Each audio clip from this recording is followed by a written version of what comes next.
South India shopping mall, the wedding మంత్ర, సరికొత్త wedding collection, south India shopping mall. Welcome to Suman TV. నేను మానస. భారతదేశంలో Covid మళ్ళీ విస్తరిస్తుంది. ఈ నేపథ్యంలో స్టేట్స్ని అలర్ట్ చేసింది. కాబట్టి అసలు ఎలాంటి జాగ్రత్తలు తీసుకోవాలి, అండ్ ఇప్పుడు కోవిడ్ JN.1 వేరియంట్గా రాబోతోంది. ఇప్పుడు ఎక్కువ స్ప్రెడ్ అవుతుంది, ముఖ్యంగా వర్షాకాలం కాబట్టి. సో ఎలాంటి జాగ్రత్తలు తీసుకోవాలి అనే విషయాలు ఇప్పుడు మనం చర్చిద్దాం. డాక్టర్ సహజారెడ్డి గారు సిద్ధంగా ఉన్నారు, జనరల్ ఫిజిషియన్. వారితో మాట్లాడదాం. సహజారెడ్డి గారు నమస్తే అండి. నమస్తే అండి. డాక్టర్ గారు, ఇప్పుడు వర్షాకాలం కాబట్టి ఎక్కువగా ఈ JN.1 వేరియంట్ ఏదైతే కోవిడ్ కొత్త వేరియంట్ ఉందో అది ఎక్కువగా స్ప్రెడ్ అవుతుంది అనుకోవచ్చా? అసలు ఎక్కువగా వ్యాప్తి చెందడానికి గల రీజన్ ఏంటంటారు? యాక్చువల్లీ మనం ఎవ్రీ ఇయర్ చూసుకున్నట్టయితే మాన్సూన్ అంటే వర్షాలు పడడం యాక్చువల్లీ జూన్ 2nd వీక్ అప్పటి నుంచి స్టార్ట్ అవుతుంది. బట్ ఈ ఇయర్ మనకి ఆల్మోస్ట్ 2 to 3 వీక్స్ ఎర్లీగా స్టార్ట్ అయింది. సో దానివల్ల ఏంటంటే ఎప్పుడు వర్షాలు పడినా కూడా రెస్పిరేటరీ ఇల్నెసెస్ అనేవి కొంచెం తొందరగా స్ప్రెడ్ అవుతాయి. కొంచెం ఆ హ్యూమిడిటీ తగ్గడం వల్ల, చైన్ ఆఫ్ అంటే టెంపరేచర్ తొందరగా డ్రాప్ అవ్వడం వల్ల, అండ్ ఫుడ్ కంటామినేషన్స్ కానీ రెస్పిరేటరీ వాటి కానీ క్లోజ్డ్ ఏరియాస్ లో ఉన్నప్పుడు, లైక్ హాస్టల్స్ లో ఉన్న, స్కూల్ స్టార్ట్ అయినా వన్స్ కొంచెం తొందరగా స్ప్రెడ్ అవుతూ ఉంటాయి. సో అదే రీజన్ ఇప్పుడు మనకి ఎర్లీ రెయిన్స్ వస్తున్నాయి కాబట్టి ఫీవర్ స్టార్ట్ అవుతున్నాయి.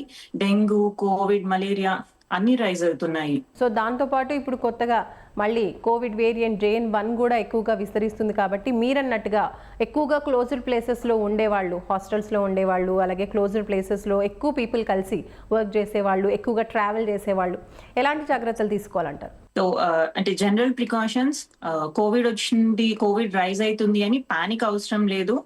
So most like every year flu vaccine ఎట్లా తీసుకుంటున్నామో ఇప్పుడు కూడా కోవిడ్ బూస్టర్, మీరు లాస్ట్ బూస్టర్ డోస్ తీసుకొని 1 year దాటింది అంటే better take booster dose. And also చాలా మంది పీపుల్ తోటి ట్రావెలింగ్ లో, కమ్యూట్ బసెస్ లో కానీ షేర్డ్ పబ్లిక్ ట్రాన్స్పోర్ట్ వాడుతున్నప్పుడు ఆల్వేస్ మాస్క్ వేసుకోండి. అండ్ శానిటైజర్ వైప్స్ దొరుకుతున్నాయి ఇప్పుడు, అండ్ శానిటైజర్స్ దొరుకుతాయి. సో మీ బ్యాగ్ లో ఒకటి పెట్టుకోండి. వేరే ఎక్కడైనా ఏదైనా టచ్ చేయాల్సి వచ్చినప్పుడు టచ్ చేసిన తర్వాత బిఫోర్ ఈటింగ్ ఖచ్చితంగా హ్యాండ్ హైజీన్ మెయింటైన్ చేయండి. వాష్రూమ్స్ యూజ్ చేసిన తర్వాత కూడా ఖచ్చితంగా హ్యాండ్ వాష్ అనేది ప్రాక్టీస్ చేయండి. ఫుడ్ అనేది సేఫ్ గా ఇంట్లోవి హోమ్ కుక్డ్, కొంచెం ఫ్రెష్, రా అవాయిడ్ చేయండి. రా అవాయిడ్ చేసి అంటే బెటర్ హ్యాండ్లింగ్ చేసే ప్లేసెస్ నుంచి తీసుకోండి.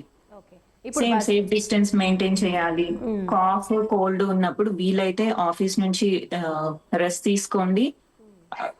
అండ్ అవే అంటే కొంచెం ఇంట్లో పెద్దవాళ్ళు కానీ చిన్న పిల్లలు కానీ ఉంటే వాళ్ళ నుంచి దూరంగా ఉండడానికి ట్రై చేయండి. ఓకే, ఇప్పుడు వర్షాకాలం వచ్చిందంటే ఈ కాఫ్, కోల్డ్ ఇవన్నీ కూడా పిల్లల్లో ఎక్కువగా చూస్తుంటాం. డెంగ్యూ ఇలాంటి ఫీవర్స్ కూడా పిల్లల్లో ఎక్కువగా ఎఫెక్ట్ ఉంటుంది కాబట్టి ఇప్పుడు వచ్చినటువంటి ఈ కోవిడ్ వేరియంట్ కూడా పిల్లలపైన ఎక్కువ ప్రభావం చూపిస్తుందంటారా? కోవిడ్ ఇప్పుడు అంటే ఫస్ట్ ఒకసారి పాండమిక్ లాగా వచ్చింది. ఇప్పుడు అట్లా పాండమిక్ లాగా ఎక్స్పెక్ట్ చేయట్లేదు మనం. ఇది ఫ్లూ లాగానే ఉంటుంది అనుకుంటున్నాము. బట్ టెస్టింగ్ అయితే ర్యాపిడ్ గా ఇంక్రీజ్ చేస్తున్నాము. లైక్ డెంగ్యూకి ఎట్లా టెస్ట్ చేస్తున్నాము అట్లానే కోవిడ్ కి కూడా టెస్ట్ చేస్తున్నాము. యాజ్ ఆఫ్ నో ఇప్పటికి ఇంకా స్కూల్ స్టార్ట్ కాలేదు కాబట్టి ఇంకా పిల్లలు కొంచెం సేఫ్ అంటే కమ్యూనిటీస్ లో ఉంటే తప్పితే అంటే అక్కడ పెద్దోళ్ళ నుంచి చిన్న పిల్లలకి స్ప్రెడ్ అయ్యేదే చూస్తున్నాము ఇప్పుడు ఇంకా. సో పిల్లలు కొంచెం సేఫ్గానే ఉన్నారని చెప్పొచ్చు.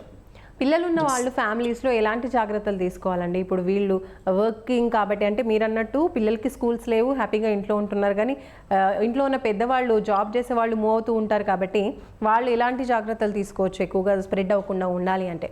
సో వన్స్ ఒకసారి ఎక్స్పోజ్ అయ్యింది, లైక్ మీరు ఆఫీస్ లో వర్క్ చేస్తున్నారు, క్లోజ్డ్ ఎన్విరాన్మెంట్, ఏసీ ఎన్విరాన్మెంట్ లో వర్క్ చేస్తున్నారంటే ఒకరికి ఉన్నా కూడా అది అందరికి స్ప్రెడ్ అయ్యే ఛాన్స్ ఉంటుంది. Because same air supply, same environment share చేసుకుంటున్నారు మీరు. ఆ డ్రాప్లెట్స్ అనేవి ఈజీగా స్ప్రెడ్ అవుతాయి. సో అట్లాంటప్పుడు ఏంటంటే సిక్ ఉన్న వాళ్ళు మాస్క్ పెట్టుకుంటే బెటర్. ఫస్ట్ థింగ్, కంప్లీట్లీ వాళ్ళు రాకుండా అట్లీస్ట్ ఒక 48 hours వాళ్ళు ఐసోలేషన్ లో ఉంటే బెటర్. సో దట్ ఆ ట్రాన్స్మిషన్ పీరియడ్ కొంచెం తగ్గిస్తాము. అండ్ మనం కూడా ఎప్పుడైనా మాస్క్ పెట్టుకోవడము అండ్ కొంచెం సేఫ్ డిస్టెన్స్ మెయింటైన్ చేయడము. హైజీన్ అనేది very important. Personal hygiene especially అంటే లైక్ ఫుడ్ తీసుకునే ముందు ఖచ్చితంగా హ్యాండ్స్ అనేది ప్రాపర్ హ్యాండ్ వాష్ తోటి అట్లీస్ట్ 2 minutes వరకు వాష్ చేసుకోవాలి. That is very important. ఇప్పుడు బూస్టర్ డోస్ అని మీరు చెప్తూ ఉన్నారు, అంటే పెద్దవాళ్ళతో పాటు చిన్నపిల్లలకు కూడా బూస్టర్ డోస్ ఇప్పించవచ్చా? ఏ ఏజ్ నుంచి ఈ బూస్టర్ డోస్ ఇప్పించవచ్చు? సో యాజ్ మన వ్యాక్సిన్స్, మన ఇండియాలో ఉన్న వ్యాక్సిన్స్ కోవిషీల్డ్, కోవాక్సిన్, అవి అట్లీస్ట్ 12 years ప్లస్ నుంచే మనము చెప్తున్నాము. సో 12 years అబోవ్ వాళ్ళకు మాత్రమే వీఆర్ డీలింగ్. 12 years లోపు ఉన్న వాళ్ళు మరి ఎలాంటి జాగ్రత్తలు తీసుకోవాలండి? ఎక్కువగా చిన్నపిల్లలు ఉన్న వాళ్ళు టెన్షన్ పడుతూ ఉంటారు, బికాజ్ పిల్లల్ని చాలా ఎక్కువ ప్యాంపర్ చేస్తూ ఉంటారు కాబట్టి.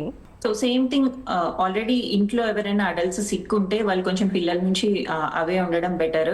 పిల్లలు ఒకవేళ సిక్ అయితే గనక పానిక్ అవ్వకుండా జస్ట్ జనరల్ గా వాళ్ళు సిక్ అండ్ జనరల్ ఫీవర్స్ కానీ అట్లా ఉన్నప్పుడు ఎట్లా కేర్ తీసుకుంటామో, లైక్ వామ్ సూప్స్ ఇవ్వడం కానీ, కొంచెం ఫ్రూట్స్ స్టీమ్ చేసి అయినా, సంథింగ్ ఫ్రూట్ జ్యూసెస్ ఫామ్ లో వాళ్ళు ఎట్లా తీసుకుంటే అట్లా కొంచెం ఇమ్యూనిటీ బిల్డ్ చేసేటట్టు ప్రోటీన్ రిచ్, లైక్ మన జనరల్ పప్పులు సూప్ లాగా ఇవ్వడము, కిచిడి చేసి ఇవ్వడము, అట్లా వాళ్ళకి ప్రాపర్ గా రెస్ట్ ఇచ్చి హైడ్రేషన్ అనేది మెయింటైన్ చేయగలిగితే తొందరగా రికవర్ అవుతారు. రైట్, థ్యాంక్ యూ డాక్టర్ గారు, థ్యాంక్ యూ సో మచ్. చూస్తున్నారు కదండి, ఇప్పుడు ఉన్నటువంటి అంటే వర్షాకాలంలో మామూలు జ్వరాలలాగే కోవిడ్ కూడా విస్తరిస్తుంది. అయితే జాగ్రత్త పడాల్సిన అవసరం ఉంది, కానీ భయపడాల్సిన అవసరం లేదు అంటున్నారు. ఎందుకంటే అంత తీవ్రత లేదు కాబట్టి, స్ప్రెడ్ అయ్యే అవకాశం కూడా ఉంది కాబట్టి ఎక్కువగా చిన్నపిల్లలు ఇంట్లో ఉన్న వాళ్ళు మాత్రం కొంచెం జాగ్రత్తగా ఉండాలి. 1 year కంప్లీట్ అయితే కనుక మళ్ళీ బూస్టర్ డోస్ కూడా తీసుకోవాలని మనకి డాక్టర్ గారు తెలియజేస్తున్నారు. చూస్తూనే ఉండండి సుమన్ టీవీ. నమస్తే.